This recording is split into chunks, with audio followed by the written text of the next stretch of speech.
Hey, I'm Marcus. And I'm Nick. We are working class nerds. Cue the intro.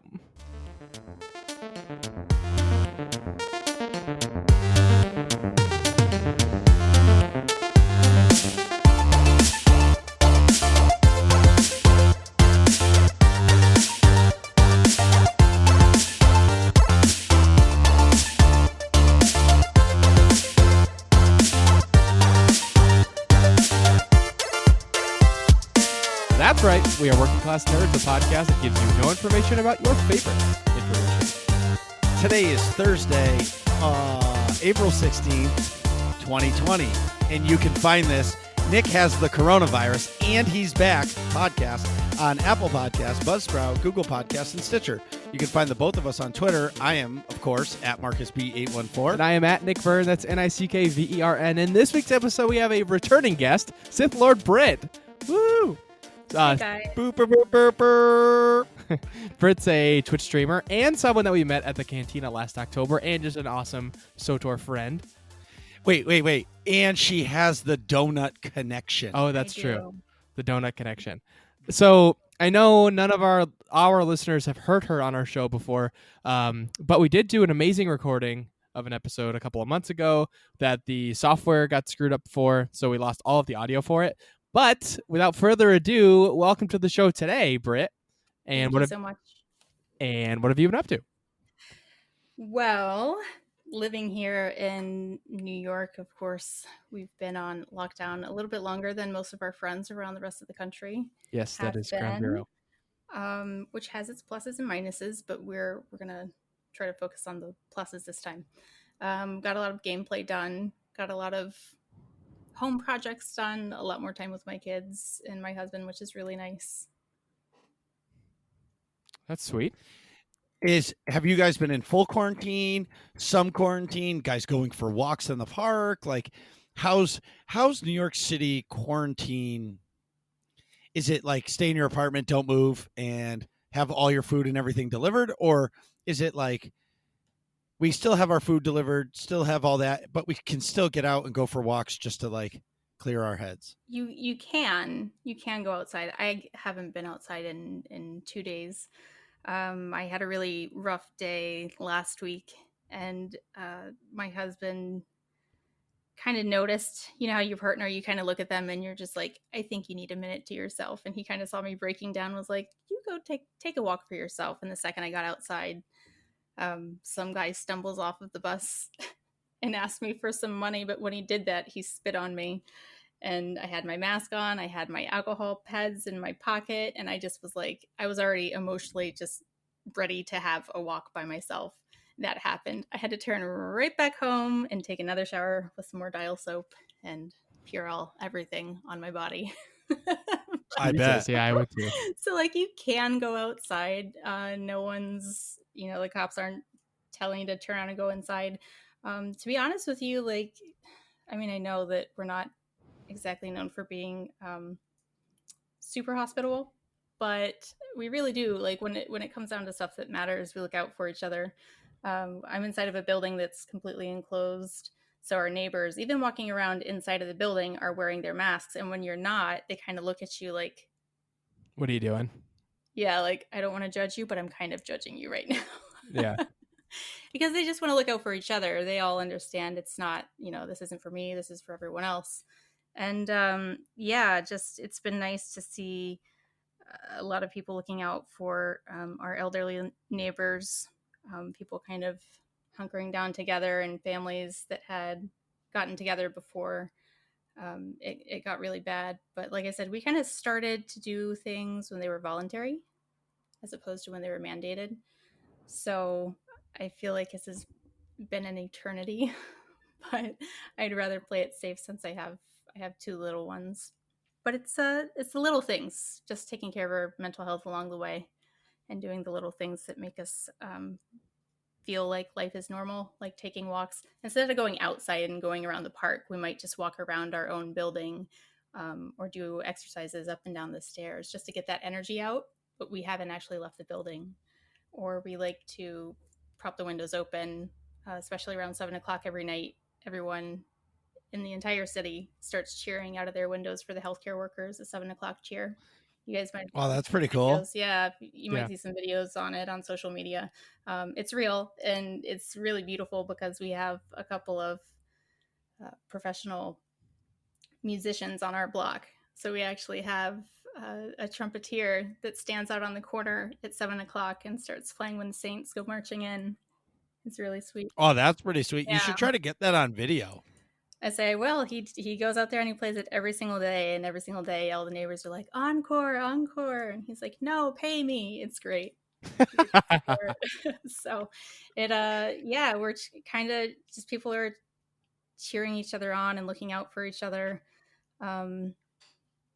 It's weird, but it's not the worst thing in the world either. You know, like, we still have power, we still have food delivery, we got Chipotle delivered tonight, so it's not, you know, thank God for that. At least I have a Chipotle.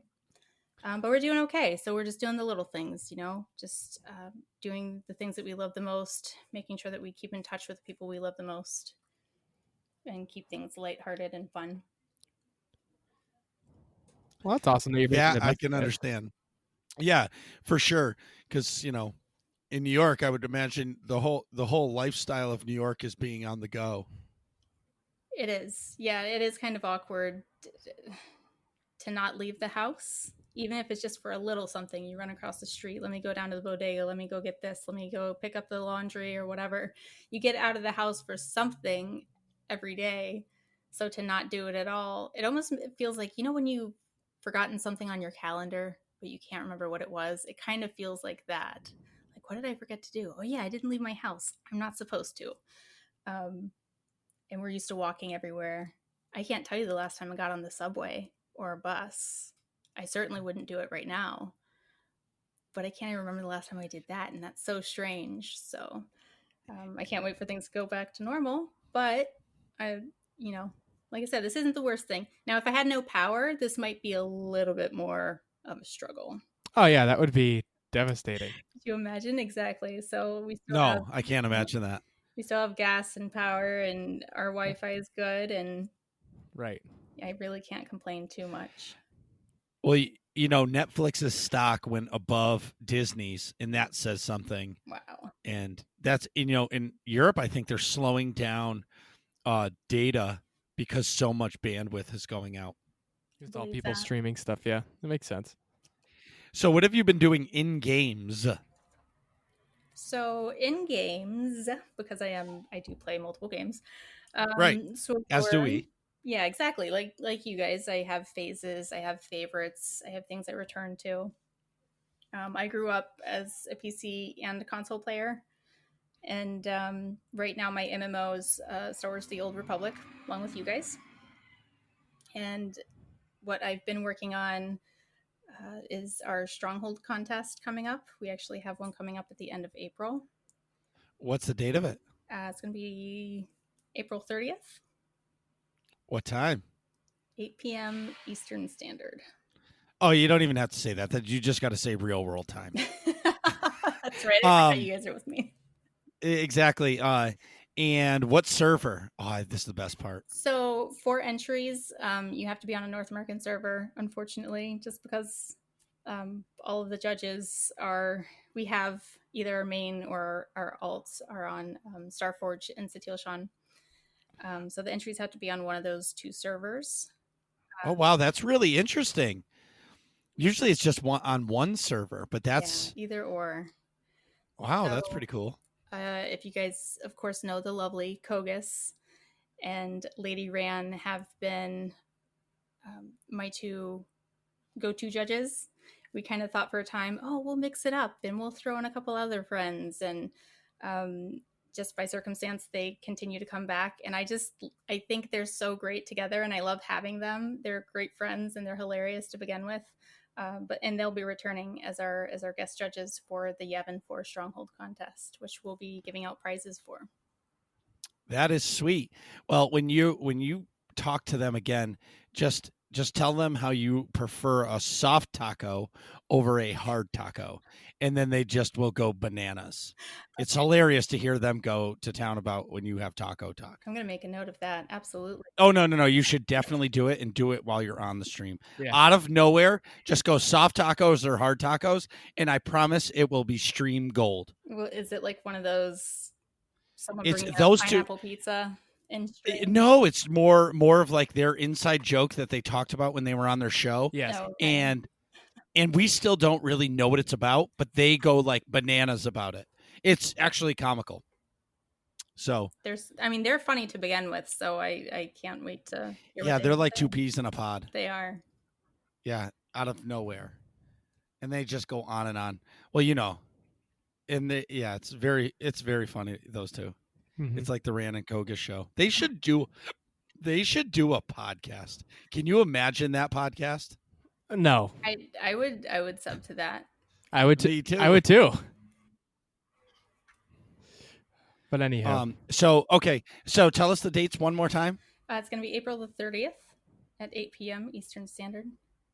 If anyone's interested in submitting their Yavin 4 Stronghold, it must be your stronghold on your account. You can't submit for someone else. You don't have to physically be there when we do it, but it does have to be listed as public so that we have access to it. Or if you want to be there and you'd rather not list it as public, if you just want to group up and do an invite, you do have to be there when it's actually happening. So you have that choice. But it does have to be your account. And we will be giving a subcode for the first prize to the best, most, I'm not even going to say most interesting, just the favorite overall Yavin 4 Stronghold and how it's set up, how it's decorated. So, the world is your oyster. I've seen people in the RP community come out and show like a really functional space that someone would actually use. And then we've had some more creative things where like people would use some of the stronghold decorations, not what they were actually used for, but they would flip them upside down or use the backside of it instead and put 8 of them together so you only saw certain things and they would overlap them. People just got so creative with these. And it's a lot of fun to watch and see what other people come up with, because sometimes I get in a rut putting my strongholds together. And it's really neat to see how other people's brains work and use these really bizarre and fun decorations within the game. But Sure. that'll be April 30th. Awesome. And it's on both servers. My strongholds are full of chairs. As long as it's That's pretty not much meat it. trees, we can still be friends. If you fill that stronghold full of meat trees, I'm sorry. We'll have to end the podcast right here. No, it's just chairs. It's chairs, tithe. Hate that Chairs, definition tithe, so much. Basic chairs and basic couches, like whatever, I'm down. If you like put them in a pattern, turn them all 45 degrees, whatever. Just please don't fill up the whole stronghold with meat trees. There's always one person who's like, I don't know why it doesn't lose its charm for them. They're always like, someone's going to submit a stronghold with nothing but meat trees. If I could burn it to the ground, I would. You guys, please don't do it to me. I hate the meat trees. Why? Why? Why is it I don't know. there? It's not sanitary. I can't even really tell you what it is. I just can't handle the meat trees. So as long as it's not that, we're cool. all right, that's All a right. pretty easy rule to follow. And Right. so do you play, what is your other main game that you So play? my other main game, you guys, is Minecraft. I am Ooh. super late to the game. I'm aware. I know. I'm not the cool kid that was, in the beta. No, I came to it years later. Actually, my stepkids were the ones who were like, hey, Britt, we feel like you would really enjoy Minecraft. So I download it, I bought it, and I start playing it, and they show me, I think I even might have streamed like my first night playing it. I had all these really, it's probably embarrassing now to look back at all the ridiculous questions I had, because, learning a new game is a lot. And they taught me how to play it. I think they were visiting us for a couple of days, and at the end of the week, I was like, okay, so we're gonna get on on a realm together or on a server together and play. And they're like, oh no, we don't play Minecraft anymore. We're into Roblox. I don't even know. I don't even know what Roblox What? is. They're like, yeah, you should totally download Roblox. And I was like, didn't I just go through this whole bit with Minecraft so we could play together? Because that's one way that we keep in touch with them um, when they're at their mom's house, is to play video games or to stream movies together and watch them together, or to play MMOs. So Minecraft, yeah, they kind of got me into it, and I fell in love with it. I just became addicted to it. It's so calming for me. I love the simplicity of it. It can be difficult if you want to make it difficult, or it can just be, creative mode. I do everything in survival mode. Um, Oh, so you do not play creator mode? no, I mean, I've been on a creative server. I actually recreated one of my Swtor strongholds within Minecraft. And that was a lot of fun. That took a lot, actually was a lot quicker than I thought it would go. But I do all of my builds and stuff in survival mode. I like to get the material. There's something about like working for it yourself that just makes it a little bit. But more at night, satisfying. you have to like hide because you can die. Mm-hmm. Yeah. So the server that I'm on, my primary server, is run by probably one of the nicest guys in game ever. And he is a big fan of Hermitcraft. Well, him and most everyone else who's on the server. So he likes to run the server with a lot of the tweaks that the hermits use. If you guys ever follow Hermitcraft on YouTube, they're I don't popular know what that YouTubers. is. They're just popular YouTubers who put out their videos. Like they each do it in episodes. They create this world together. They have like mini games that they put together with each other. It's a community. Everyone kind of has their own kind of builds that they like to do or that they prefer to do, and it's really cool. So at the end of the season, like they'll just burn the place down to the ground and they'll start fresh next season. They'll put in a new seed and start a new world and invite new friends, and then they make YouTube videos out of it and put them out. So you kind of like find your favorite Minecrafters and follow them on YouTube and kind of keep up with them weekly. It's really cute. I'm into it. I like it. Yeah, There's nothing wrong with that. There's nothing wrong with that at all. I love it. It's just, like I said, life is complicated and heavy, and sometimes you just want it to be a little bit more simple. You just want the rules to be a little bit less complicated, and I find that kind of comfort in playing Minecraft. I really do. I have this really dorky smile on my face right now because the amount I play is probably not. It's probably not normal. So a couple of years ago, it's got to be a couple of years ago, I started to play it. Mm-hmm. And I was going to Nick. Do you remember where I was going? Was I going to Disney? I thought it was Rhode Island or something. Yeah, I was going somewhere for a week. For vacation. For vacation. I don't know if it was Disney. It could be any of the above. Mm-hmm. Anyway, so I wasn't going to have my computer, so I went and bought all the 4 or 5 Minecraft books that like teach you how to play the game and to get like prepared. And I read them cover to cover. But then when I came back to start playing it, I'd still just get demolished. Like I don't think the whole crafting thing is for me. What do you mean?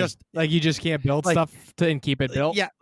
Yeah, I think it's because of my job. Like I build stuff for a living. So like when they're telling me I have to go find some rocks and then I have to chop down a tree and then I have to find a green leaf and then that'll make me an axe. And I have no idea what I'm doing. So I just dig with my hand like I was a kid, and then I find the orange colored dirt and I think it's exactly. And then I think it's peanut butter and I eat it. You know what I mean? So so I do get it. And I did love it. Is there anything else you've been doing? So every year we attend New York City Comic-Con as a family, and we do one day where we kind of go in our comfy clothes, like the clothes that you'd take the kids to Disney in, the comfy sneakers, and the backpack's completely empty, and the water bottles, and just spend the whole day, whatever the first day is that we go to Comic-Con, just looking at everything we want to look at, going through real slow, taking photos with as many people as we possibly can. And then the second day that we go to Comic-Con, we do our cosplay. And then that's kind of a day just to putz around and it's more relaxed, more like hang out and talk to other people and be social. Whereas it's more like shopping and searching and treasure hunting on the first day. So cosplay is a big part of our year. We look forward to doing that at Comic-Con. And I've been And working then on my 2 builds. Awesome. And then the Friday night of Comic-Con, you come to the New York City Cantina. We do. That's a huge part of our year as well, because that was we got married the day after the Cantina, I guess 5 years ago now. So the night before our wedding anniversary, that's always how we go out and celebrate, is by going to the Swtor Cantina. Oh, that's sweet. Yeah, Awesome. it's cute. It was a big part of our dating life, so I thought that it was just fitting that it landed on that weekend. Right. Nick, what have you been up to? Well, I was going to say this week, but It's been a couple weeks. So there's been many. Oh, step over it. Sounds Can like you say hi to everybody? Say hi to Nick, Julia. Julia, say hi to Nick, please. Come on the show. Just say hi to Nick. Hi, Julia. Come on. Can you hear him? So go ahead, Nick. Here, I'll put the headphones on her. Oh, okay. So, as many of you know, last week I was too exhausted after work to record on the shows. That was a Thursday, April 2nd. Well, now, and Dr. Swtor graciously stepped in, like the stand-up gentleman that he is. Well, now we know why I was so tired. It's because I woke up the next morning with a fever, insane body aches, and a sore throat. And since I work at the hospital, I had to get tested for COVID, of course, and it turns out I was positive. So I would love to say that I had a nice mild case and I played tons and tons of video games, and it was a lovely 2 weeks, but it was really quite awful. My family was fantastic in helping me stay in isolation. Basically, I would stay in my bedroom or go over to this one bathroom that we have down the hall with a mask on. And for the most part, they would just leave me things on a table right outside my room. Good night. Hi, Julia. Good night, Julia. Hi. Hi. Watch your feet. I'm glad you worked up the courage to say hi. That's awesome. Good job, Julia. Good job, Julia. I'm clapping, but I don't know if you can hear it. May the force be with you, okay? See you in the morning. I love the May the force be with you. May the force be with you. I love you. I know. So Nick, I'm backtracking a little bit because I was trying to get Julia to talk because she wanted to, but she was being shy. So Yeah, anyway, it's all good. I was just reading my notes. So yeah. So you totally watch out. So you totally were locked in your room, and I saw the picture of your mom, and she was in full like protective gear. Yeah. With Lysol wipes like everywhere you could go. Yeah, good for her. So my mom's a nurse, in case people didn't know that. She has this like prep kit for I forget the official name for it, but it's like the Medical Reserve Corps or something like that. Basically, it's like in case we had like a super mega emergency and like there was rioting in the streets or like an earthquake or something, you could get activated and you have like a kit basically. It's like this backpack. So in the backpack they had, of course, that she's had for like probably 10 years now. They had N95 masks and gloves and a full body suit and like a head covering and things like that. So she, of course, when I woke up that Friday morning with a fever, I texted my family, "Hey, like I have a fever, like don't, blah blah blah. I'm not coming out of my room. Stay away." Yeah, I'm not coming out of my room. And she was like, "Okay, like I'll give you stuff with all my stuff on." So she suited up, and of course I took that video, but which was funny. But so yeah, they were great. So they gave me my PS4 from the basement. I had that. I had a TV anyway that I just had in my closet that Marcus gave me actually. So I had that all set up in here, plus my gaming laptop that I got recently. All set up for entertainment, and then I didn't really use it too much because I was so tired. Basically, the worst part, besides the coughing that eventually came, was how low my energy levels were, and they're still pretty low now. So I don't know if you know, but like listeners, medically speaking, when your body's fighting something serious, it diverts all of its energy to fighting, in this case, the virus. So my appetite was really minimal. And that happens because your body doesn't want to waste energy digesting the food. So it's oftentimes not worth like having to digest like a big piece of protein or fat or something like that. It would rather just divert that energy to fighting something. So my appetite was terrible. And I actually, I've lost 20 pounds in the 2 weeks that I've been fighting this thing. So I want to tell you that's fantastic, but I instantly feel terrible if I do that. Well, it's like the world's worst diet routine. You know what I mean? Say the most unhealthy way to drop that much weight. Exactly. Yeah. But I guess I'll take it as long as I can keep it off. So basically, the energy levels were the major limiting thing that would prevent me from doing stuff. Oftentimes, I'd be even too tired to play a game. Just the mental energy was too much. And even still, like today, I'm feeling way better today. The past few days, I don't have a fever anymore. Going on day 6 now, of no fever, I should say. This is day 14 total of symptoms, but my coughing's pretty minimal. So I'm really like on the uptrend, but my energy's terrible. Like I drove 15 minutes to Moe's today to do their curbside pickup just to kind of get out of the house, and because I'm not contagious anymore. I was wearing a mask still and everything, but I was trying to just do something. And even just that 15-minute drive there and back was like really taxing, like mentally, and just all that energy just took a lot out of me. And I came home and slept for 2 hours afterwards. But so my energy level's been really the biggest limiting thing for me at being able to do stuff. Before I move on to more positive things that I got done while I was in quarantine, I will say there's this video. I don't know if folks have seen it. If you get COVID, there's this breathing exercise that helped me a ton from this doctor in the UK. If you just look up UK doctor breathing exercise, it'll pop up. But basically, that's not to necessarily help you with COVID, but it's to help you prevent you from getting pneumonia, which is what's like really killing people. So the virus will attack your lungs. It'll make your immune system really weak because your immune system's trying to fight the virus that's attacking your lung tissue. And then you secondarily get a bacterial infection that prevents certain chunks of your lungs from working properly. That's called pneumonia. So this breathing exercise really helped me a lot. And I coughed up a lot of basically blood that was from the virus attacking my lungs. But that breathing exercise helped me a lot and helped me breathe properly when I was like super, super sick in like the worst spots. So definitely check that out if you can. So in positive things, did you guys want to comment on anything? I don't know if I was going to say, that's really good knowledge to have. I mean, just people that have respiratory issues anyway, or anyone that gets admitted to the hospital for anything, that's always a concern for patients that go inpatient, or those secondary issues that they'll get, or viruses or infections that they'll catch while they're in the hospital from other patients.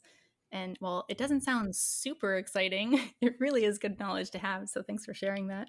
Yeah, I can just run us through it real quick. It's not too complicated. So one of the big things is laying on your back is terrible. I guess you have a ton of lung tissue sort of more towards the back of your chest cavity there. So when you lay on your back, it all gets squished and none of those openings get used. So trying to stay on your side, or ideally on your stomach, is the best for sure. And then, so the breathing exercise goes like this, where you take as deep a breath as you can and hold it in for 5 seconds. We're so doing this right now. Are you doing this with us, Marcus? Yeah, we can do it together. I'm definitely not doing this because I really don't want to be hacking. It will. If you have any junk in there, it'll make you cough a lot. So I'm not going to do it right this second for fear of having a coughing attack, but feel free to if you want. I'll do it while you explain it. Okay, so I'll send you the video link after. Basically, you take a deep breath in, hold it for 5 seconds, then let it out normally, and then do that 5 times. Then on the 6th time, hold it in again for 5 seconds. Instead of just breathing out normally, take that really big breath that you've held in for 5 seconds and cough as hard as you can. So then you do 2 rounds of that. So 2 rounds of 5, plus on the 6th, you cough, and then, sort of catch your breath a little bit because you might be lightheaded after holding your breath, for 5 seconds apiece. Then after, do it a second time, cough. And usually on the second one, I would cough stuff up, like substantially. and then be coughing a little bit after. And then after they say to lay on your stomach and breathe a little bit deeper than you normally would for the next 10 minutes. So when I'd be laying there on my stomach, just breathing like that, then I'd cough more stuff up too.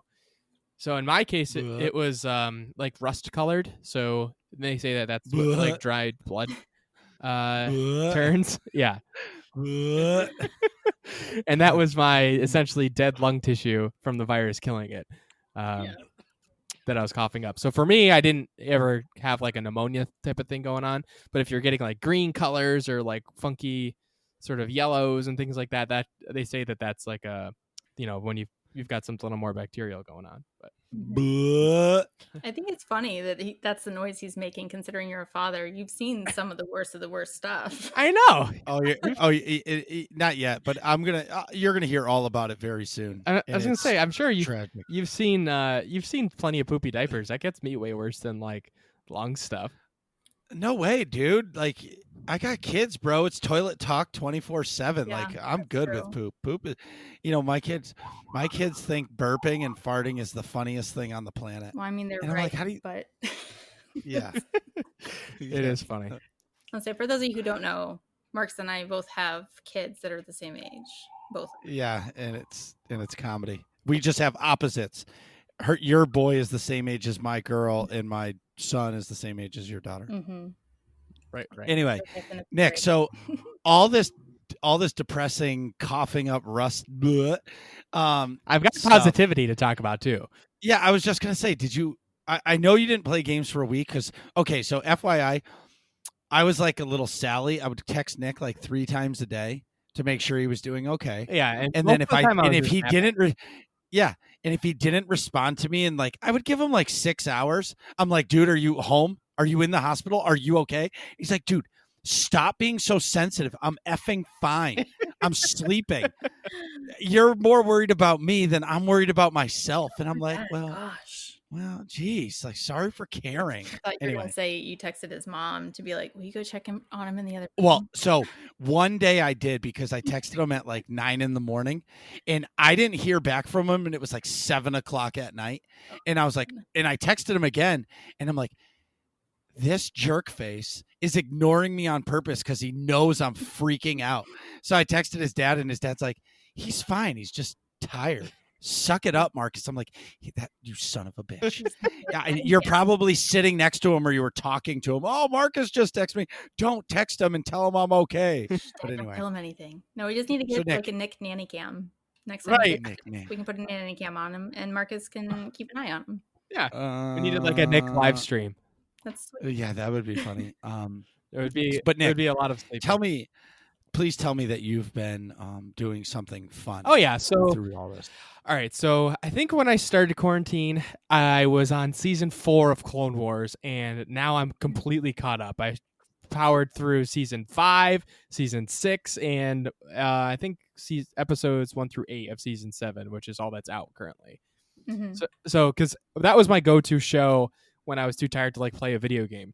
So I've just cranked through all of I'm up to speed with the Clone Wars. And I started watching Rebels, and I gotta say, season 1's like, it's okay. It's a lot of like developing the characters so you know who they are and things. But by the end of season 1, it gets so much better than Clone Wars. It's not even funny. And then into season 2 of Rebels, it's like it's just cranking along, and it's like found its lane to get in, because most of season 1 sort of just developing those characters, and then by the end of season 1, the last few episodes, now they're like in the thick of things and doing all kinds of interesting stuff that I don't want to spoil. But it's way worth the watch, is all I'll say. And when I did have enough energy, I did sometimes I could play video games. So I ended up playing a fair bit of Call of Duty, because it's easy to just hop on, play a little bit, and then go back to napping. I've been using the M14, which is like a semi-auto gun. It's just not something I'd usually go for. But it's pretty fun, because sometimes you can one-shot people at certain ranges. So it's sweet to have somebody shooting at you a whole bunch, and then just boom, one shot, and then they're dead. It's very satisfying. Outside of that, when I first got sick, I think on that Friday, I bought both. I think that Friday is when Doom came out. So Doom Eternal, I should say. So I bought, but I never actually played through Doom 2016, so I bought them both. I think Doom 2016 was like $20 or something, or maybe even less, like 15. So I bought that, and I bought Doom Eternal with the intentions of playing through both while I was in quarantine, and that didn't quite work out the way I planned. But I did get through half of Doom 2016, and I gotta say, I really enjoy. There's like an aspect of the game that I didn't really think about when I bought them. When I bought them, I just thought, oh, cool, we're gonna go kill everything. It's gonna be great. It's like, sort of Call of Duty on steroids or something. And it's not really, I like that, obviously, but it's not why I'm loving it. I'm really loving it because of how empowering like the messages are. So, which caught me off guard. Most video games, Call of Duty, I don't know, Uncharted, any of the Fallout games, any of the Star Wars games, you're like the underdog that does all these crazy things against all odds, right? So like you sort of struggle to do the things, and then you get it done against everything working against you. And that's how most games are, and sort of most stories are. But Doom is different. In Doom, it basically says, oh, I know we're gonna go kill all the demons, just go get the ammo and do it, because you're the man. You already start out as the Doom Slayer, the most badass being to ever exist in all of existence. You're already there, and the game just says, okay, go be you. And that, like, starting from that position of being empowered is really refreshing, and it's really cool to just be like, yeah, it's almost like a hidden layer of positivity and like sort of ego boost that I wasn't expecting out of Doom, So it's the best self-esteem book you've ever read. Yeah, exactly. It's like, you're the man, just do it. Yeah. So I can't wait to. And it's really goddamn intense. Yes, like really intense. And the funniest part is like in most first-person shooters, shift is the run button. Not in Doom. Shift is the walk button. Yes, your sprint. It's the default setting for the movement is sprinting, and literally shift is to slow you down if you want to like look at stuff. It's really cool. Yeah. Plus the soundtrack is fantastic. Like Marcus was just trying to imitate. Yeah. I'm loving that game. Now that I'm starting to like feel a little bit better, I'll finish it for sure, and then get into Doom Eternal. But I know Marcus wants to. So besides Call of Duty, Doom, I've been playing a little bit of Battlefront 2. Yes, Battlefront 2, the Star Wars video game. But I know Marcus wants to talk about it later because he's been playing it too, and we've had a ton of fun playing it together. So speaking of Marcus, how's it going, and what have you been up to the past couple weeks? So, Easter. Oh, right. I want you guys to close your eyes and picture the perfect Easter. Okay. Kids wake up, they get their Easter baskets. Everybody is hopped up on chocolate. Everybody's happy. I cook a wonderful supper. Ham, twice baked potatoes. We had asparagus, broccoli, and one of the kids loves corn, so we had corn, and it was perfect. I got a cake from the local bakery because the kids and my wife love cake, so it said Happy Easter on it. Anyways, so after my daughter says, "Can I go outside and play?" Yeah, go. Yard's fenced in. Go play on your swing set. Don't run. Okay. What does she do? Sprints. Full steam ahead. Trips. Face plants into the swing set stairs. Kablamo. Bends her front tooth, in towards her inside of her mouth. Oh, boy. At like a 45-degree angle. Blood everywhere. She's crying. She's 4, so she's doesn't know what to do. My wife is freaking out. What do? I say, come here. I take my thumb, move the tooth forward, I jam it up, and she's screaming at me, but now it's straight. And she ends up getting a hold of the dentist, and the dentist basically said to do the same thing. And so part of our Easter was fantastic. The other part was actually chaos. It was chaos, but it ended up turning out okay because because of COVID and my job, I've been working out of control, trying to earn as much money as I possibly can, because a lot of things got messed up because of my work with COVID. But anyway, so from like 2:00 in the afternoon on, I just got to hang out on the couch and watch Star Wars Lego shows with Julia And it was fantastic because my wife would go out for a walk with our son, and she'd be like, "Do you want to go for the walk?" I'm like, "No, I'll watch Star Wars. See ya, have fun." So like, ended up falling asleep on the couch for a little while. It was fantastic. It was fantastic. Poor Julia that she got damaged, but a win for me because I got to relax. Right. I was gonna say, did you really love it, or did it feel really weird to sit and relax on the couch during the day for once? Well, I don't survive well. So, and Nick will attest to this. As soon as I sit still, so most of the time Nick and I will record in the same room. Mm-hmm. This whole not looking at him right now, I keep looking at his corner of the table, and he's not there. It's kind of really weird for me. Right. Yeah. Because we have like our cues for stuff. Like when I'm rambling, he'll give me the old, "All right, dude, let's go. Move along." I'll give him the wrap it up. Come on, Marcus, hurry up.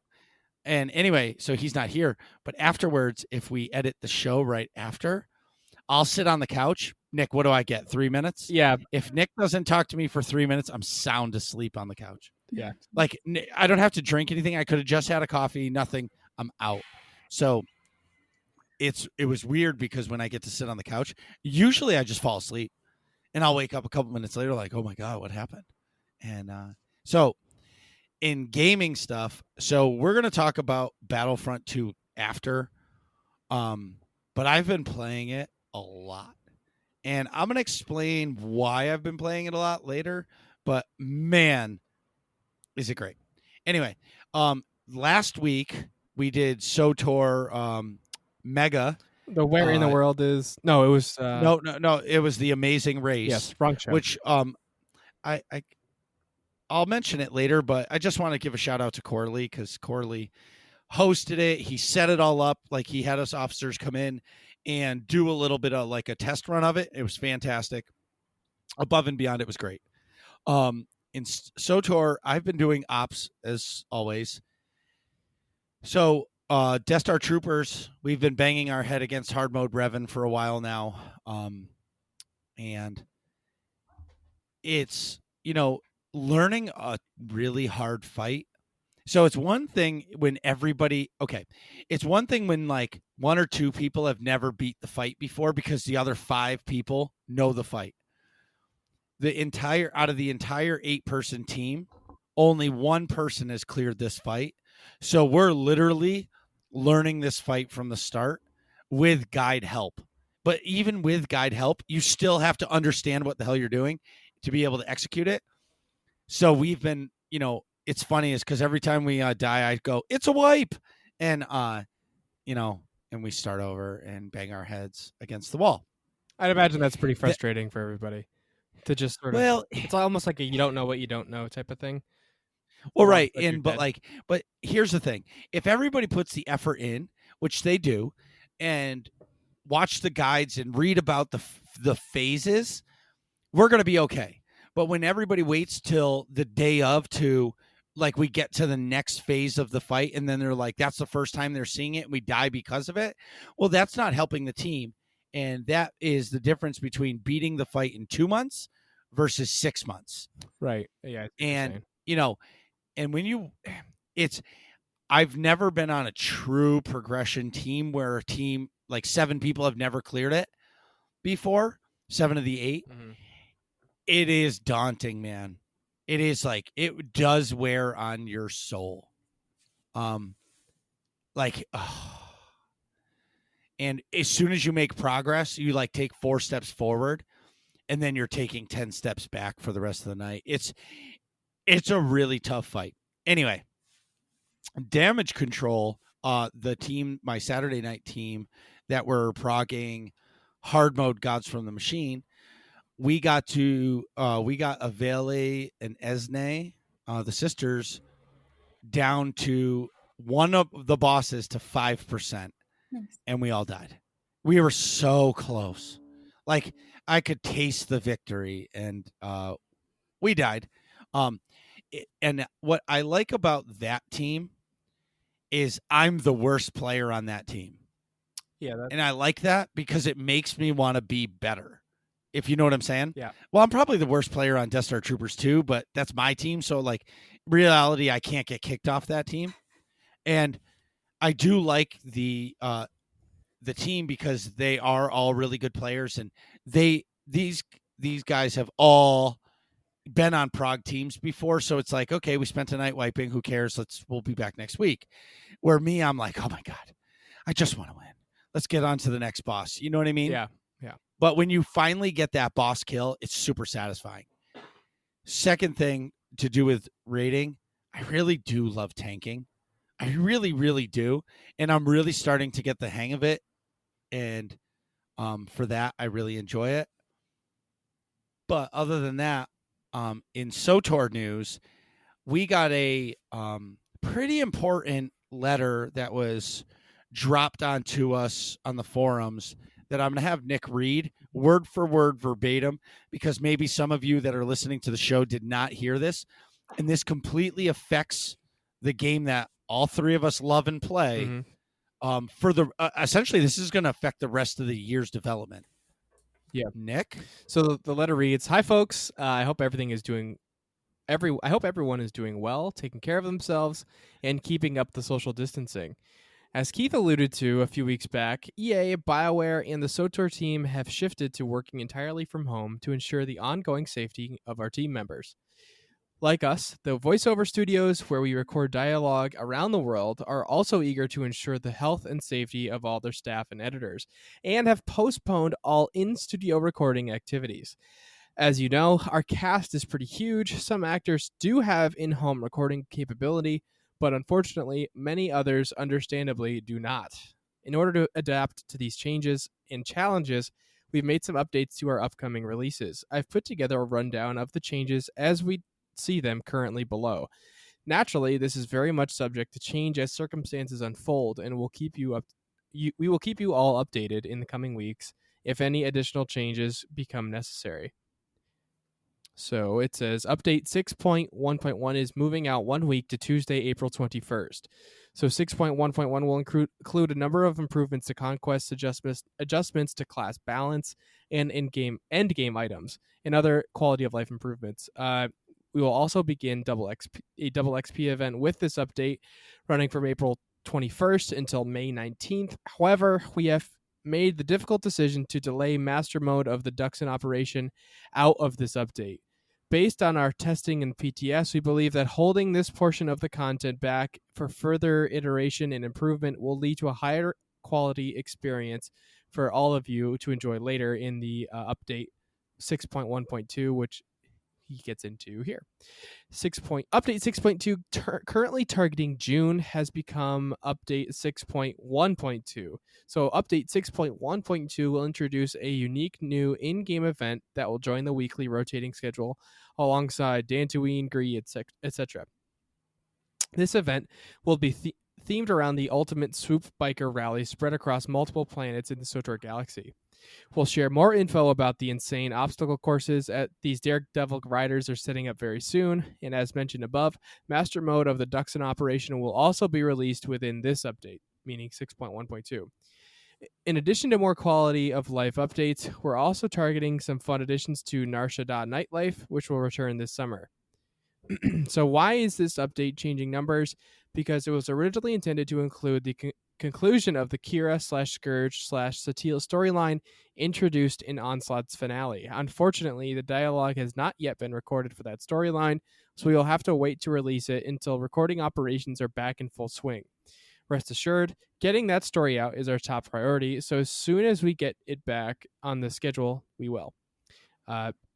Based on our current information, our very tentative release target for that is late summer/early fall, and that patch will become the new 6.2. We really appreciate everyone's patience as we work through these challenging times and look forward to sharing more concrete details as we get them.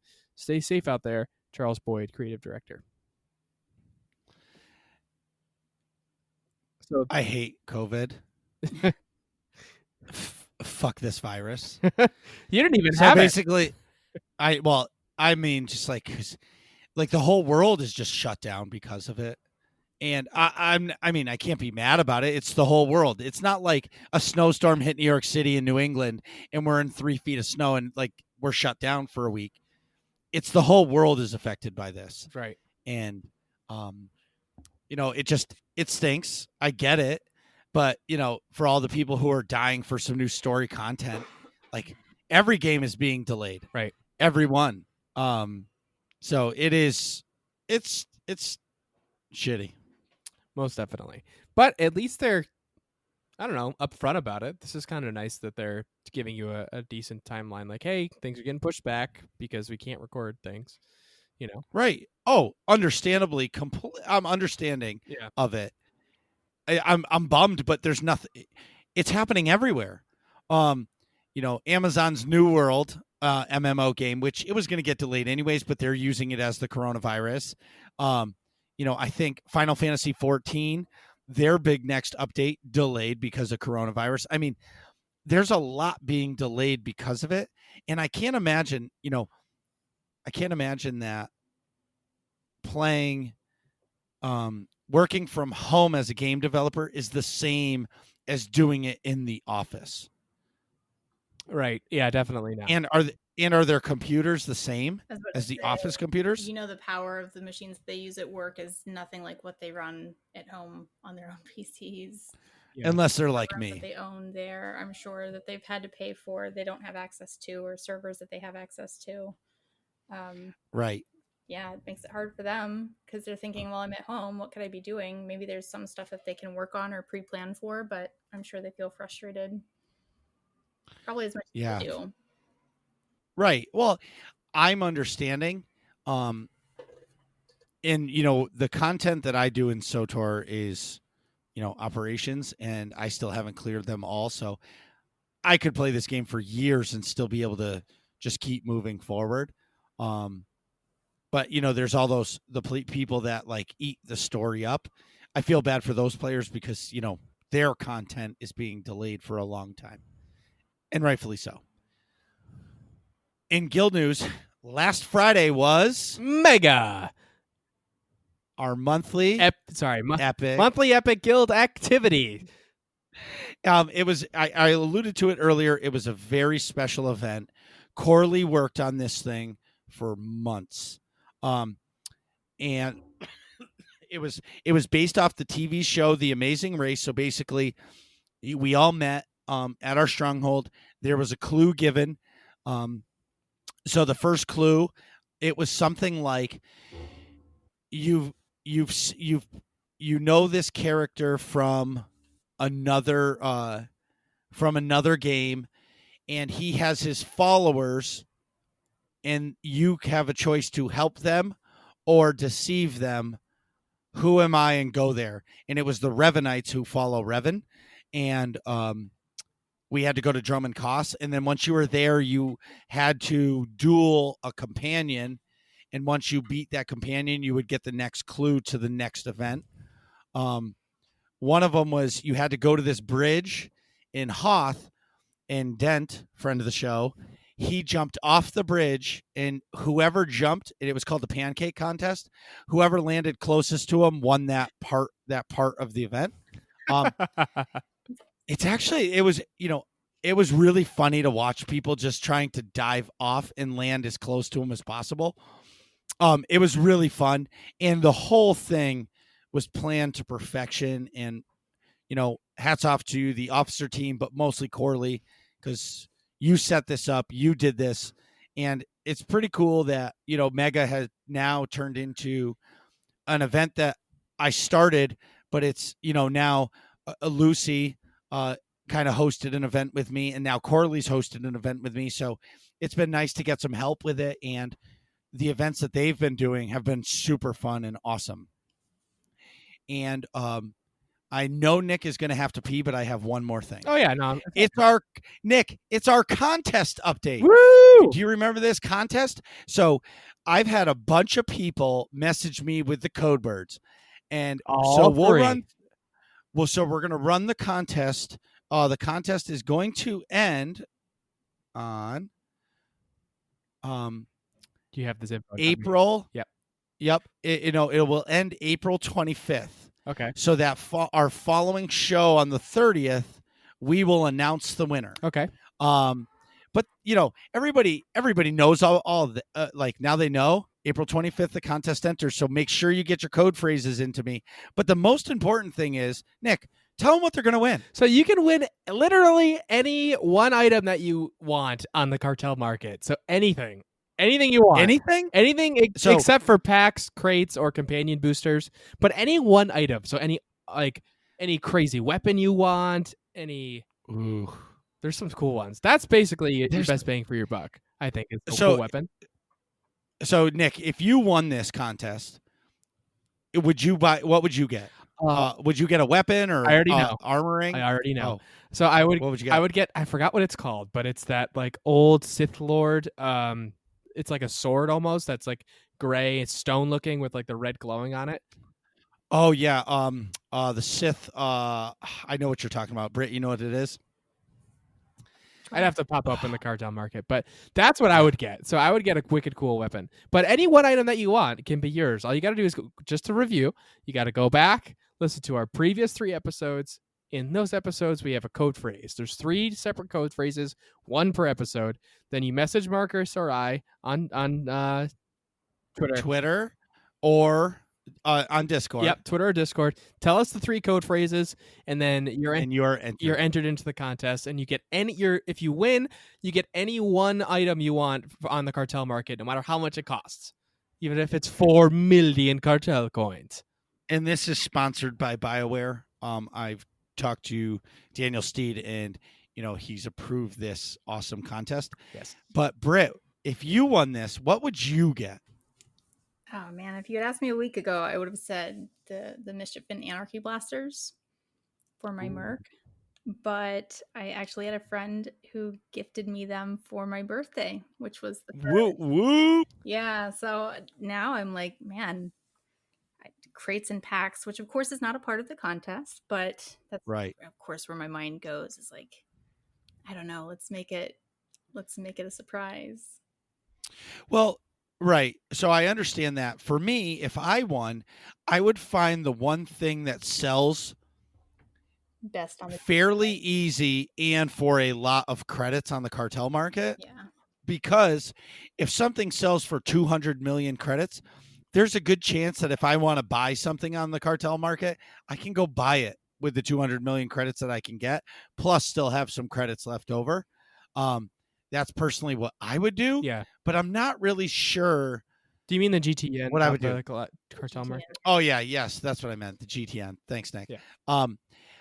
But if I had to choose something, believe it or not, I would get that lightsaber that looks like Kylo Ren's, but instead of the unstable ends going out at 90 degrees, they're at like a 45-degree angle. Oh, I know what you mean. That's sweet, yeah. Oh, I forget what it's called. Is it the Defiant? No, I don't know what it's called. So I actually won that. So I'm going to backtrack a little bit, and this is how awesome it is. So I was opening a hyper crate during Ops Night. We were waiting for somebody to get there, and Rack Evan was like, well, if you win that lightsaber, I want it. And I was like, listen, it's a platinum item. I'm not going to win it, but if I do, I'll give it to you. And he's like, no way. And it was selling for like $40 on the on the cartel market. And sure shit, I won it. So I gave it to Rack Evan. But now I see it, and I'm like, man, that would look really good on my jug. Yeah, and now that it's gone, you want to keep it. Well, that's fine. I'm happy to give it to him. And he was super pumped. But I know I actually bought a lightsaber not too long ago. I think it's I don't know whose it is, but it's curved. And if anybody knows me, I'm obsessed with. So my favorite Star Wars character is R2-D2. But my second favorite character is Ventress from the Clone Wars. Mm-hmm. A, she's a marauder. B, she's evil, but she's also good in a way too. And she has the best lightsabers ever. And she's a marauder. So she has all the best things going for her. Right. So if all this sounds fun to you, go to aie-guild.org. That's aie-guild.org. Jump in our Discord and ask for a guild invite, whether or not you play Star Wars The Old Republic or any of the other games that we play. We'd love to have you. We're talking about AIE, everybody. Come hang out with us. Come play the games that we play. Yeah, and something that I guess I should mention is they just opened up a new tab in Discord. Ooh. And it's Animal Crossing. Ooh. So many people are playing this game. Yeah. But I know Nick is doing the dance, so we'll be right back. Geez, Nick, hurry up. We're trying to finish this podcast. And we're back.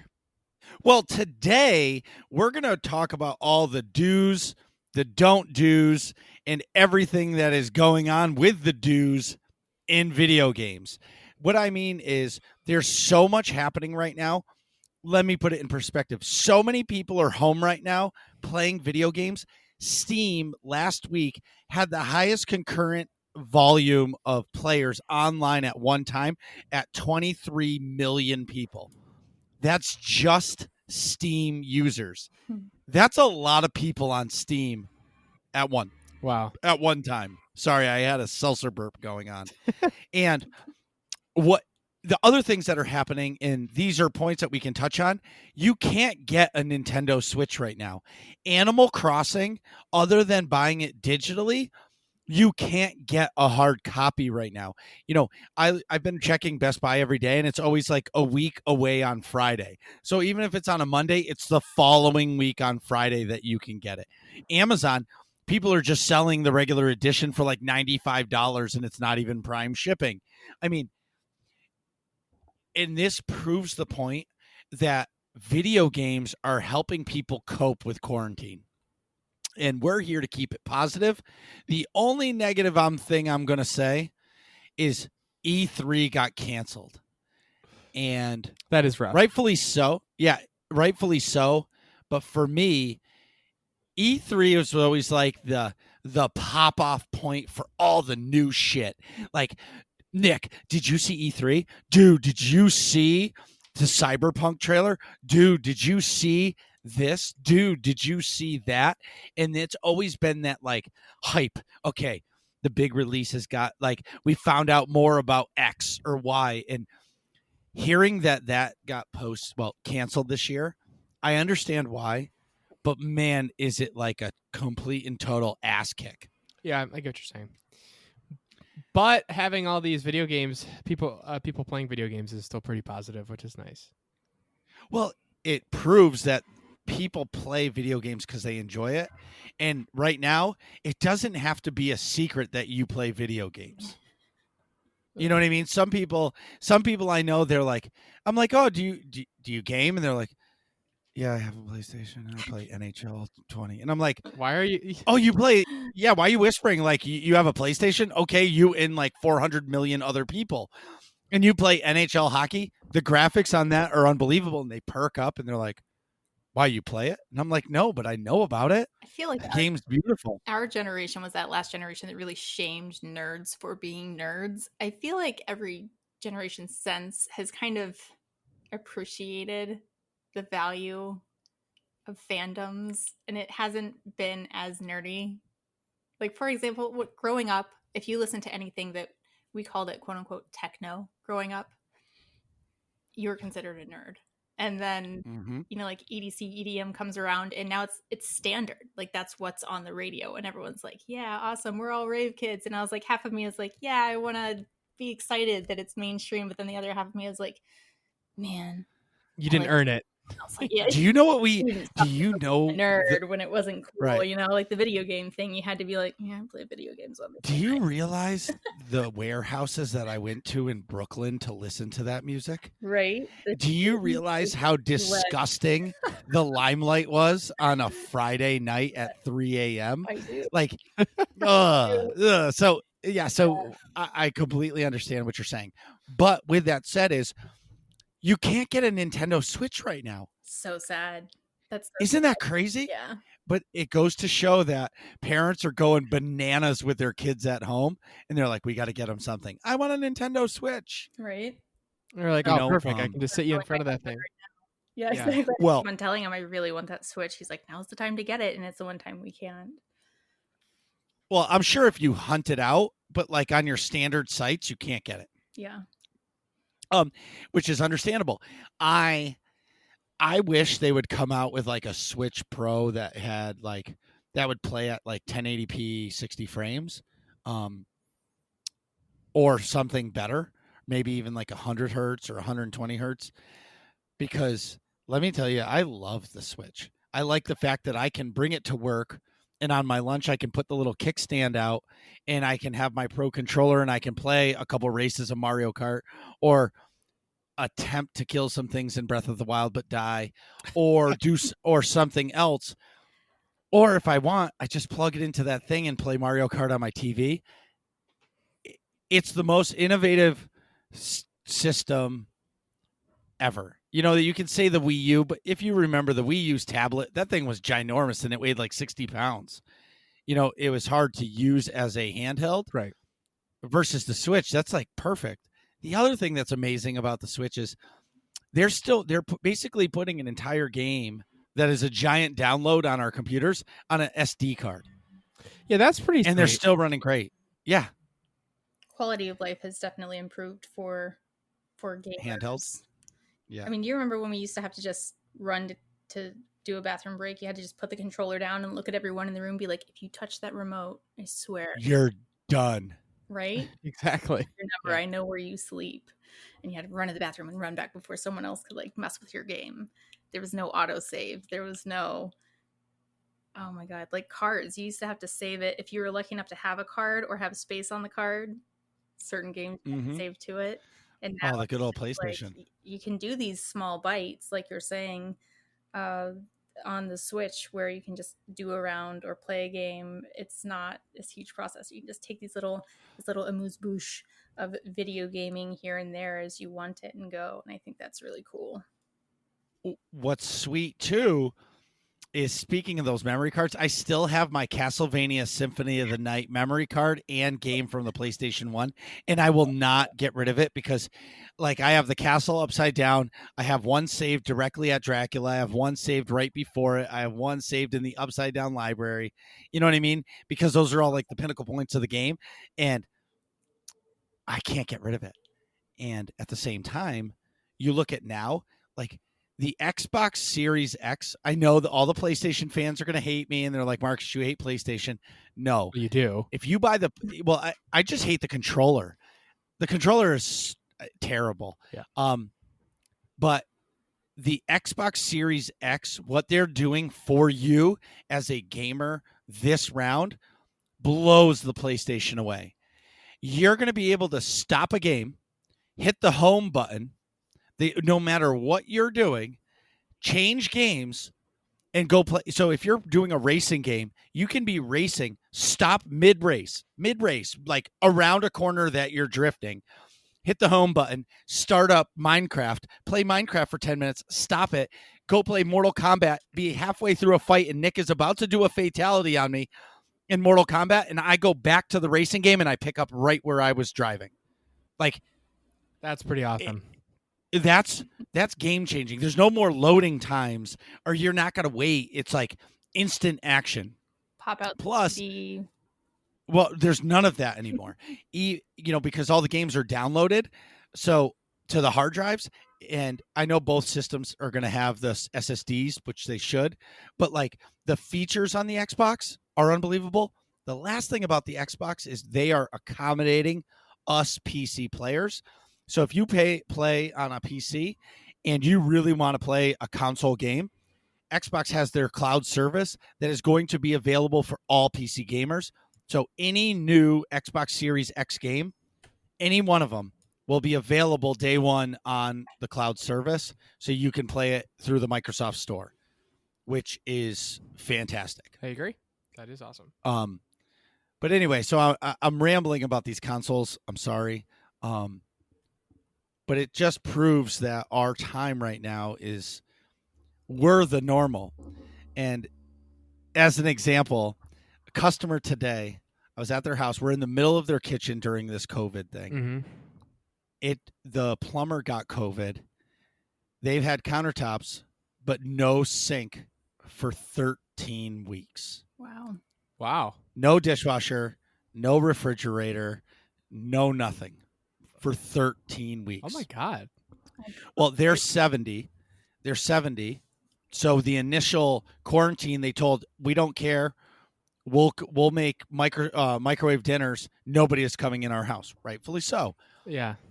And then we got the countertops installed, and then the plumber got sick.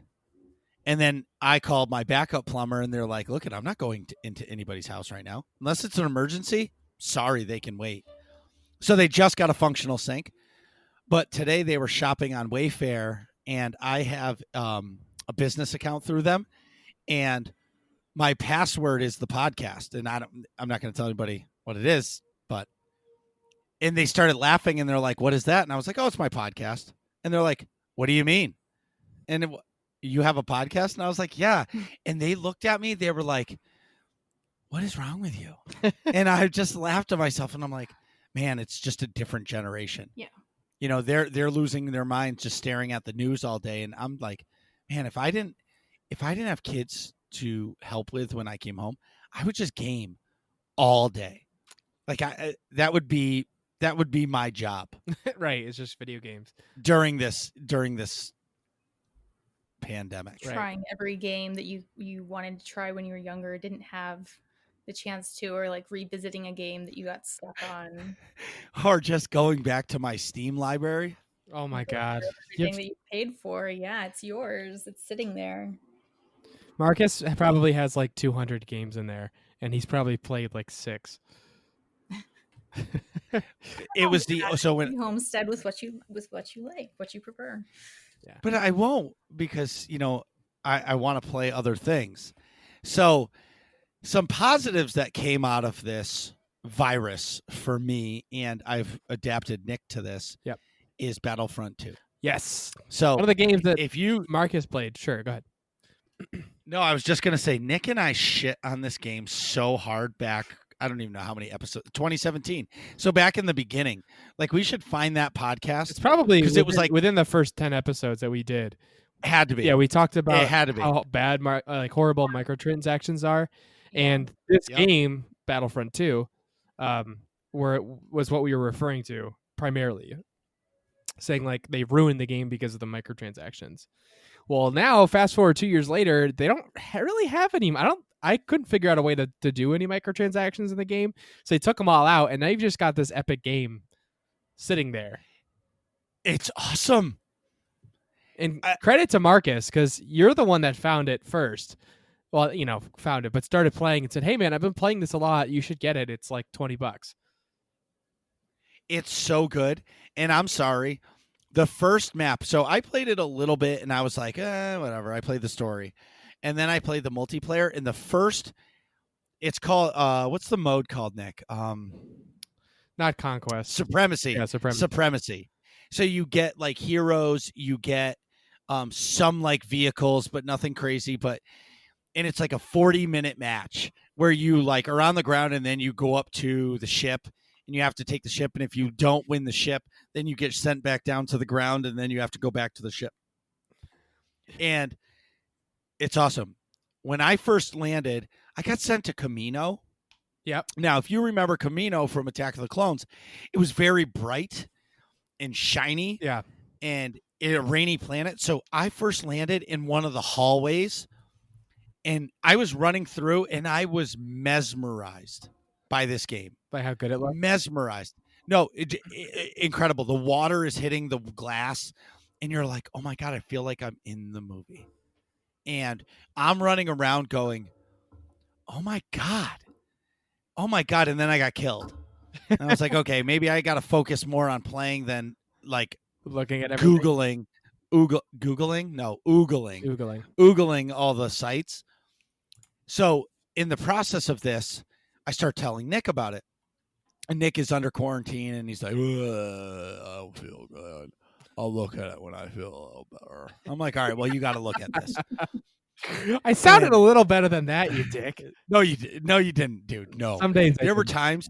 So when Julia, my daughter, would FaceTime Nick every day, mind you, every day, Nick would have that face of, and you could see he was putting in 110% effort to be happy to talk to Julia. Yeah. Not happy to like talk to her, but like show her that he's okay, because she was so worried about him. Yeah. Yeah. And I'm trying to get him to play Battlefront. He's like, dude, I can't play.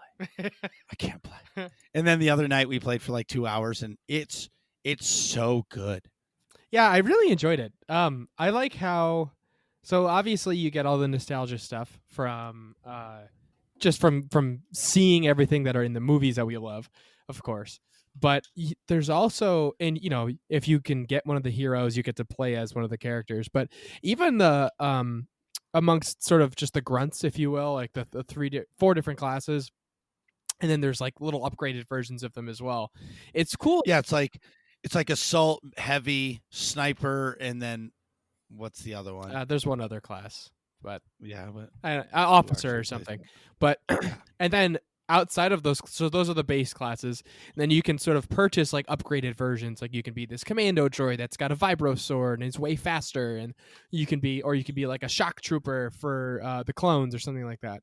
Or super battle droid, or a super that battle has droid. no neck, right? And the wrist rockets that you got to watch out for. But there's lots of options that I really appreciated. So you're not just locked into your the 4 classes. You can really change things up on the fly as you want, besides just like changing the weapon that you're using or the typical things, I guess. It's like there's a lot happening that you can change, which I really appreciate. Britt, we have to get you to play this game with us. You need to get an Origin account, but you need to play this game with us. Yeah, I think I'm sitting here shaking my head listening to this because I did the Battlefront. I bought into that hype, and we bought the console with it and everything. And me too. Maybe played it for the first week, and I was so disappointed. I'm sitting here shaking my head because I'm like, I couldn't even tell you the classes because I don't remember. Like, I didn't get that far. Us too. Saying, "Oh my God, look at this! It is a beautiful game." I'm not going to try to take that away, but once we got into it, like there wasn't anything that really captured my attention to be like, I have to sit down and play some more Battlefront. They lost me. It's almost just like the hype was greater than the quality of game. Yeah. Well, everybody's so worried about EA screwing everybody over, and then I feel like microtransactions in PC and console games have slowed down a little bit, where they're full rampant in mobile games, but and it's like acceptable in mobile games, but in console and PC games, it's not. Yeah, it's kind of a weird. It's kind of a weird trade-off, maybe because mobile game players are kids or like people that don't play console games. So I'll joke with people, and I'm like, "Oh, do you play video games?" No.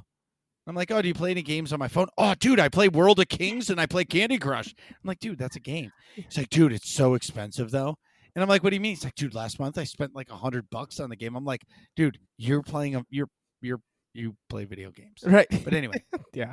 Weird trade-off. But we pay the game up front, whereas they pay for it continually throughout their gameplay. But when Pokemon Go was huge here in the city, I mean, everyone walks here, so everyone would complain, "Oh my God, my husband spent this much on Pokemon Go this month. Can you believe that?" And I was like, yes, I can, because I also play. Right. Right. But yeah, no, I think that's kind of what they're targeting or who they're marketing to, right? Are kids, because they have their iPads, they have access to what was it back in the day, the iTouch, right, came out after the the iPod Touch. Yep. And now they have their iPads, they have their iPads in school, so Battlefront phones, and they have Nick and I shit all over this game. Like we didn't even give it a chance. No, I never played it. I played the first one, but not this. What's that? Yeah. Say that again, Britt. Oh, you guys just cut out for me. I'm sorry. Oh, yeah. I think Marcus just talked over you for a second. What was the last thing you just said? Oh, I said that they're giving kids access to those microtransactions just because they're so minimal, but they're so frequent. That's how they make their money, as opposed to charging for a game up front. Like, we go to GameStop, we buy our game, we pay the money up front that the kids will eventually, pay for throughout their gameplay. Right. That I did get. Okay. Just making sure we got everything covered. Yeah, that was it. So, but with Battlefront 2 now, I got into it. I started playing it, and I only played in first-person view. I didn't even know you could go to third-person view until Nick and I were playing. He's like, "Dude, you're not in third-person view." And I was like, "No, what do I need to do that?" He's like, "Dude, you can see so much more." And I did it, and it was a game changer. Plus, I get to be my favorite stormtrooper, which is a scout trooper. If you don't know what a scout trooper is, that is the stormtrooper from Return of the Jedi, and they rode the speeder bikes on Endor in the woods. They're also in the Mandalorian. Oh, perfect. Featured Yeah. pretty prominently. I think it's the finale. Oh yeah. Or the second last they were trying to shoot the cannon. They kept missing. Yes. And he's like, and pew pew pew, and they were like, "Oh, what's up, bro? Let me see the thing." Nope. And he punches Yoda baby, and I was like, dude. Everyone stopped breathing for 10 seconds. Yeah. And if you're like, dude, you punch Yoda baby again, I'm gonna kick your ass. You know what I mean? Yep. Right. So, but I get to be that trooper when I'm a clone, and that's my outfit, and it's all camoed up. It's so awesome. And then like, when Nick and I were the droids, we would we'd be talking to each other, and Nick would always be going, Roger, Roger. Nick, go over there. Roger. And I don't know. We were like role playing as the droids. It was great. It was perfect. But this is what I mean. And I feel I'm such a Star Wars. Watch out for General Kenobi, who's on point B. Roger. Yeah, Roger. It was a blast. Like, if you guys had a similar experience that I had to Battlefront 1, like or the original Battlefront rather, what made you guys want to pick up the second one? I got it for $12. Yeah, it was cheap, and Marcus was playing. Okay, there you go. Oh, wait. So are we talking about the original Battlefronts from PlayStation 2, or are we talking about the Battlefronts from now? The Battlefront from now. Like the... Okay. Yeah, so I played the first Battlefront a lot. And I was excited for Battlefront 2 because, I really like Star Wars. Yeah, I thought the first Battlefront was fairly limited. Like it wasn't really worth the $60, but it was fine. Like, right. I enjoyed playing it, and multiplayer was fine and all that, and there weren't that many microtransactions or anything, so I was cool with that. And then when 2 was coming out, then I was really pumped. And I thought the microtransactions ruined it, so I never picked it up until recently.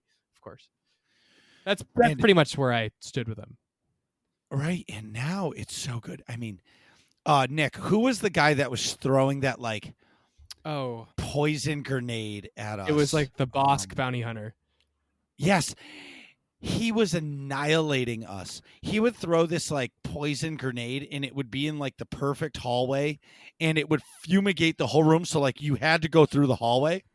Yeah, but you had to. He was killing everybody. I think the guy you had to go through. For reference, I think the most kills Marcus and I got were probably in the low 30s. I don't know, call it like 32 or something. But this guy in that same game had like 250 kills playing as a it was crazy. Mind you, the matches last 40 minutes, so you die a lot and you kill a lot. Yeah. Even if you're like the worst player in the world, you're still going to get kills. Right. And it's the beauty of it. Oh my God. It's unbelievable. I think basically, to sum it up, the really, really good looking graphics coupled with being able to play as your favorite characters and like put yourself in the movies, essentially, coupled with it being cheap now and microtransaction free, really let Marcus and I have some seriously positive experiences with a game that's like 2 years old now. And it was really refreshing during this, time of a lot of negativity in the news and things. It was nice to have like this window of positivity with this game that we had written off before, Do you think they dropped that price or something because Fallen Order was out? Oh, probably. Well, the game came out Battlefront 2 came out in 2017. I mean, so it's not a new game. Oh my God. Yeah. Yeah. So, I mean, because I like it, I started listening to one of the Battlefront podcasts and just to like maybe hear a little more information about the game, but I'm too late to that party. They're not really talking gameplay too much. They're basically talking about the next thing. And it was interesting to hear them talk about the next Battlefront. And one of them is saying Battlefront 3 is going to be like Battlefront 2, just better.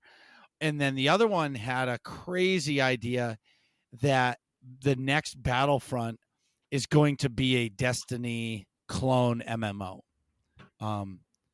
Where, you're going to be a trooper or whatever. And that's how the gameplay is going to be, and that's the next big Star Wars online video game. That would be really Um, interesting. I just really doubt that there's going to be 2 EA Star Wars based MMOs Well, it's existing at the same time, you know? well the online it's in development right now. Whatever the next Star Wars online game is happening, it's in development because was it 2 years ago? We definitely were doing the podcast at that point. EA posted a job for a Star Wars IP lead producer, and this was dating back 2 years, so it's definitely in the works. Right. You know, I'm not saying SWTOR isn't going to be around for a long time, but the engine's old, and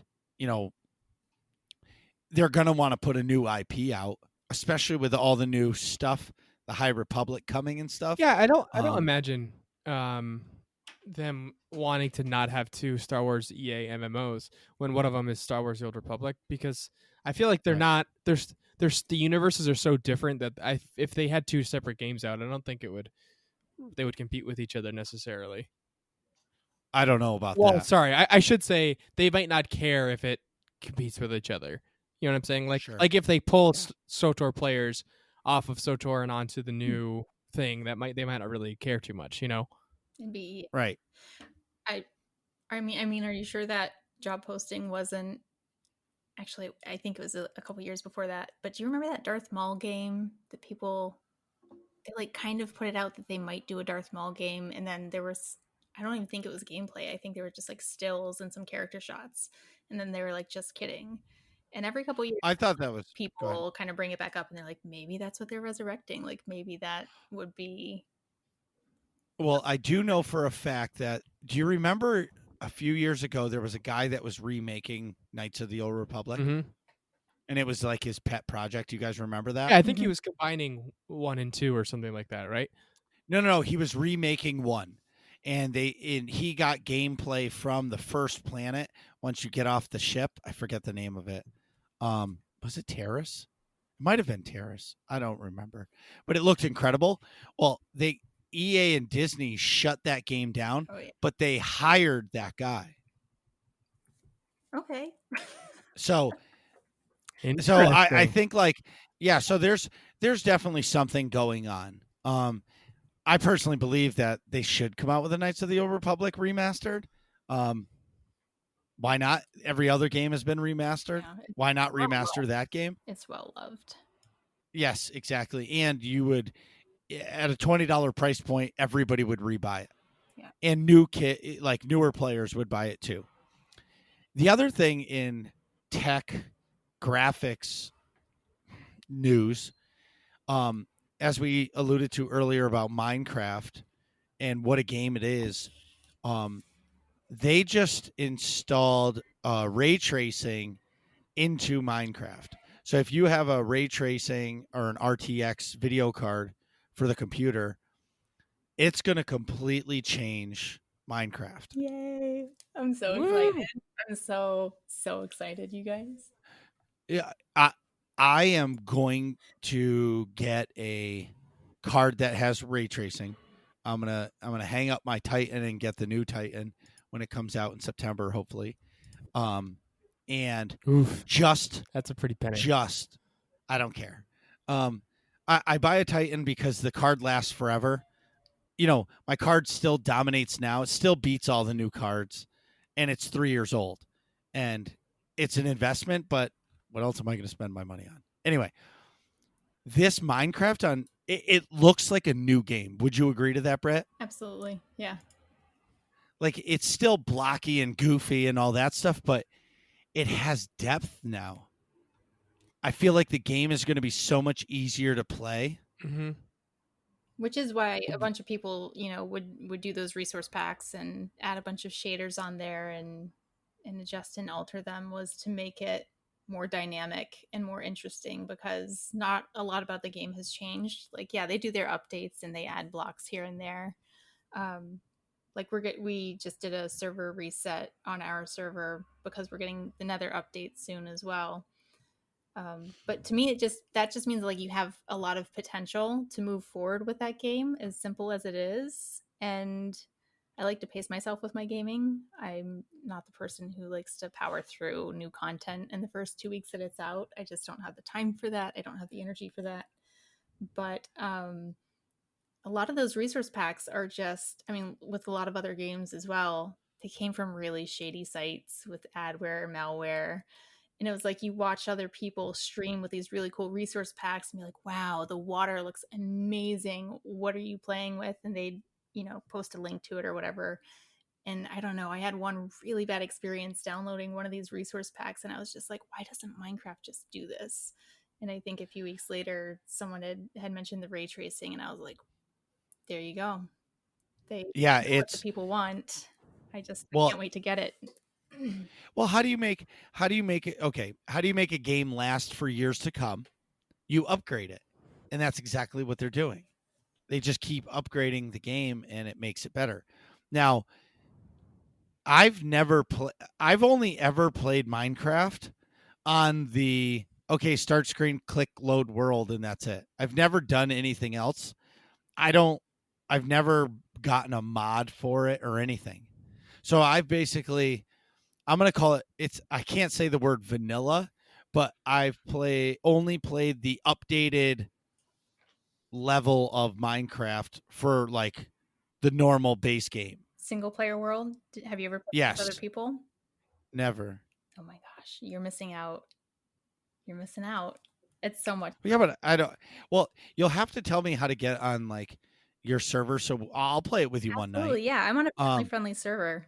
So even the kids. Well, I don't. Join. Yeah, that'd be great. I mean, there's a bunch of adults in there as well, but the kids are welcome on there to play. Also, it's just mainly a bunch of builders, and we try to help each other out as opposed to there's other places that are very PvP. There's no rules, kind of just everyone go after everyone else in their base, which can be fun if that's what you're after. But I like where I am because it's a little bit more peaceful and quiet, and we do have kids that come on and play. But playing with other people, like any other game, just makes it that much better that you can invite, friends, make new friends, hang out with old friends. Of course, we have our Discord channel that we hop into, but if you get the chance ever to watch on Twitch, some of the the bigger Minecraft streamers, you'll see so many different packs, shader packs and resource packs that they add. I've watched there was a guy named Bacon Donut, another one. You want to talk about donuts? I'm just kidding. Oh my God. Yeah, I would. Well, before this show's over, I just need to discuss that. Oh. So there was another one, and I do watch it, but everything on the stream is always like testing this new mod, and I'm just like, yeah. But that's not have it. Why okay. Watch it? Yeah. I watch. Okay, so I support my friends and their streams, but I would prefer to play the game than watch somebody play it. Unless I can't play, I'll play myself. You know what I mean? I'll watch a stream if I can't play, but like as soon as I can play, I'm in. That's why I was saying we'll have to play it one night because I've never done anything but the base single player. Like when it loads up, it says create world, and that's all I've ever done. Yeah. And I'm lost in the whole crafting thing. I always mess that up, and it's actually comical to watch me play Minecraft because somebody already has their shovels, their axes, their torch, their crate, their inventory box, all this stuff in like 30 seconds.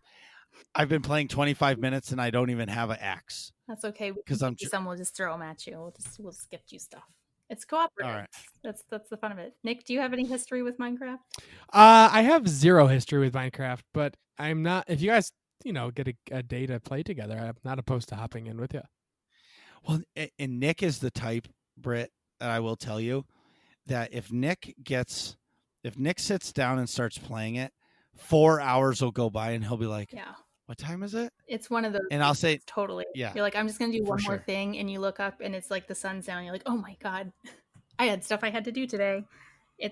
We get lost in this game continually. I have me and one of my best friends who plays with me. We play together. We touch base at least once a day just to say, hey, it's that like what you're saying on Twitch, I don't necessarily sit and actively watch people play. I'm much more there for the community and to hang out with people and to chat, and to do that back and forth. It's like, for me, it's like golf. I don't want to sit there and watch golf, but if you say, hey, let's go to the driving range, I'm absolutely down. I'll go play. But it's not something I want to sit and necessarily watch myself. I'd much rather play myself. So having your friends like in there with you just makes it that much better. I think you're going to enjoy it. Yeah. With me. Okay. Sounds great. Hey, Britt, tell us and everybody how people can find you. You guys can find me on my Twitch channel at twitch.tv/Sith Lord _Britt, BRITT. And on Twitter at Britt Sith Lord. They would not give me Sith Lord Britt. I don't know why Twitter, but there I am. Sith Britt Lord. You can follow me there and get all of the updates for my stream. Well, awesome. Fantastic. And thanks again for coming on the show. Thanks for having me, guys. And if you're in New York City, you need to get a hold of Britt, because I had a donut and I wasn't really eager for this donut. Like, I like pumpkin. This donut was the most fantastic thing I've ever eaten in my life. You know, she was like, Kogus was like, yum, yum, yum, yum, yum, like Cookie Monster with the donut, and there was sugar all over his face, but he didn't care. He's like, this donut is amazing. But, like, and I was like, Marcus, do you want a donut? No, I don't want a donut. It's pumpkin. Well, I really like pumpkin. And then I bit into this thing. I don't know what they did to that donut, but it is the single greatest thing I've ever eaten. Don't ask, just eat it. Yeah, no, that's absolutely the truth. And when we go back to the cantina, I wonder if there's going to be a cantina this year.